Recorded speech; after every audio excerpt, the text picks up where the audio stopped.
আসসালামু আলাইকুম। Hello guys, আমাদের করিমপুর ইউনিয়ন রসুলপুর এলাকাবাসী আজকে যে আমাদের এলাকায় যে দুর্ঘটনাটা ঘটছে, যে ঘটনাটা আমাদের করিমপুর ইউনিয়নবাসীর মধ্যে এরকম ঘটনা আগে পরে কখনো ঘটে নাই।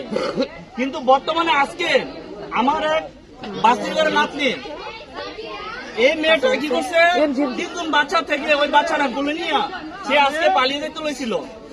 তো এরকম ঘটনা আমাদের করিমপুর ইউনিয়নের মধ্যে এরকম ঘটনা কখনো ঘটে নাই। কিন্তু আজকে যে ঘটনাটা ঘটছে, এরকম ঘটনা ঘটার পরে আমরা সবাই এলাকাবাসী সবাই অবাক হয়ে গেছি। তো এই অবাকের কাণ্ডে বা বর্তমানে তার কাছে আমরা জিজ্ঞাসা করবো এরকম তার কাছে জ্ঞান বা আরো কয়েকজন ওর সাথে জড়িত আছে, কিন্তু ও সত্য কথা বলতেছে না। কারণ আমরা পুষালোক তো আর মেয়ের গায়ে হাত তুলতে পারি না।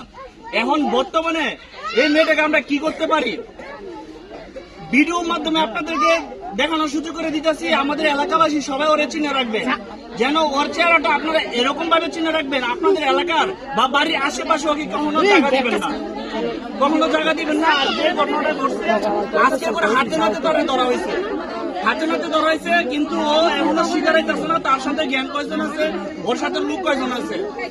কিন্তু এরকম ঘটনা কিন্তু কখনোই ঘটে না আমাদের চরাঞ্চলের ভিতরে। ঘটনা ঘটছে অন্যান্য এলাকায়, অন্যান্য জেলার মধ্যে, কিন্তু আমাদের নরসিংদী জেলায় করিমপুর ইউনিয়নের মধ্যে এরকম ঘটনা কখনো ঘটে নাই।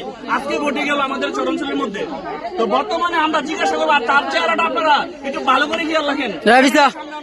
এদিকে তাকাও, তুমি এদিকে তাকাও।